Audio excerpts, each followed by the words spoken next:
बताते हैं सूत जी कि महाभारत का युद्ध हो रहा था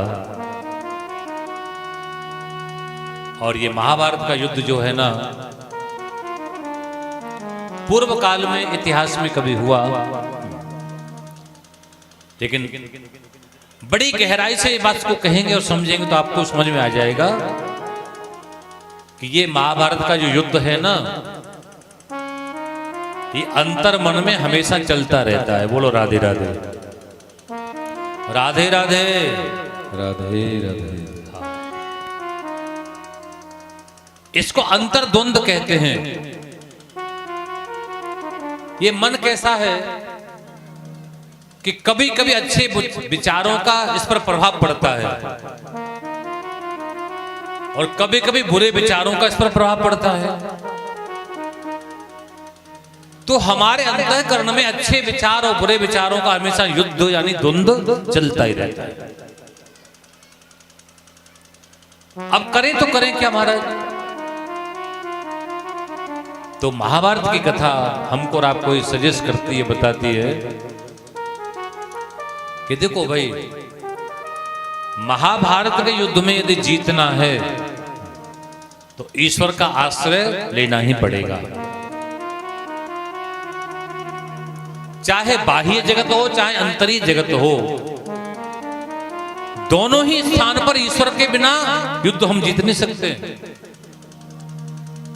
तो महाभारत की कथा आपको और हमको ईश्वर की ओर प्रेरित करती है कि ये न के प्रकारेण कैसे भी ईश्वर को अपने जीवन में लेकर के आओ।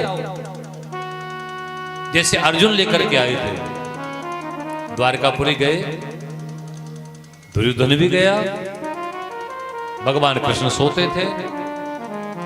जब जागे भगवान, अर्जुन को देखा सामने बैठा हुआ, चरणों में बैठे थे अर्जुन। दुर्योधन ने कहा कि कृष्ण मैं भी बैठा हुआ हूं, मैं भी आया हुआ हूं।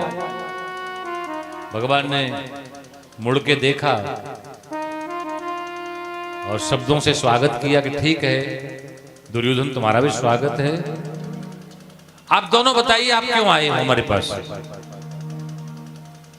तो फिर दोनों ही बता देते हैं कि महाभारत का युद्ध निश्चित हो गया है और हम आपसे सेना या सहायता मांगने आए हैं। तो भगवान कृष्ण कहते हैं कि अर्जुन तुम भी सुनो, दुर्योधन तुम भी सुनो। एक और मेरी एक छोटी सेना होगी और एक और मैं अकेला रहूंगा, और उसमें भी मैंने प्रतिज्ञा कर ली है पहले से ही कि महाभारत के युद्ध में मैं शस्त्र नहीं उठाऊंगा। ये भी सुन लो। पर आगे कृष्ण कहते हैं कि अर्जुन मांगने का मौका मैं तुम्हें पहले दूंगा। दुर्योधन को बड़ा बुरा लगा। दुर्योधन ने कहा कि कृष्ण आपको मालूम होना चाहिए कि अर्जुन से पहले मैं आया। तो भगवान क्या बोले कि तुम पहले आए थे, लेकिन मैंने देखा तो पहले अर्जुन को देखा ना, तुमको नहीं देखा, अर्जुन को देखा। तो ये क्या है? यही पक्षपात है।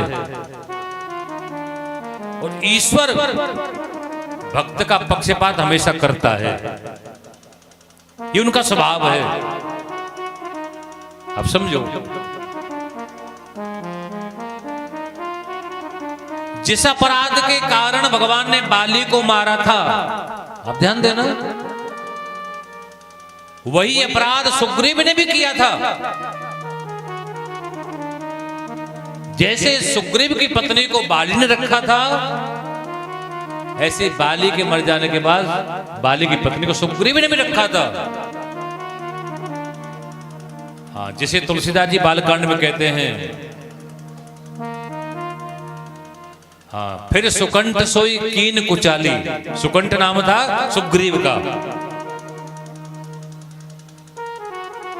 जिस अपराध के कारण भगवान ने बाली को मार दिया था, वही अपराध सुग्रीव ने किया। और सुग्रीव ने ही नहीं, विभीषण ने भी ये अपराध किया था।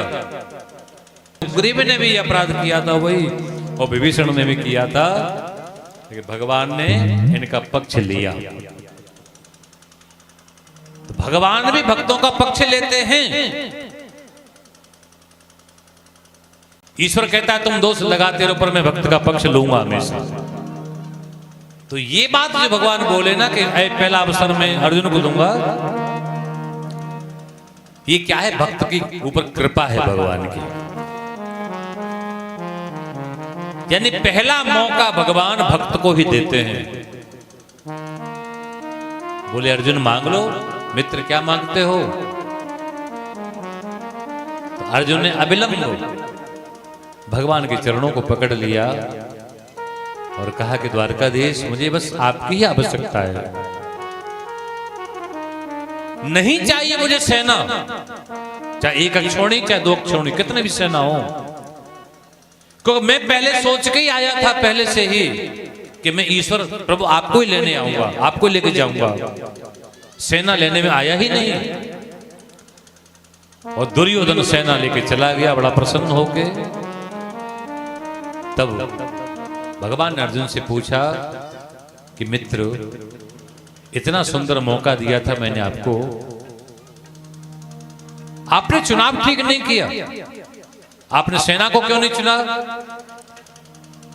तो ये अर्जुन कहते हैं कि प्रभु देखो मैं आपका भक्त हूं और मैं आपकी महिमा जानता हूं, और मैंने जो फैसला लिया है ना, मैंने जो निर्णय लिया है ना, वो सच्चा और पक्का लिया है।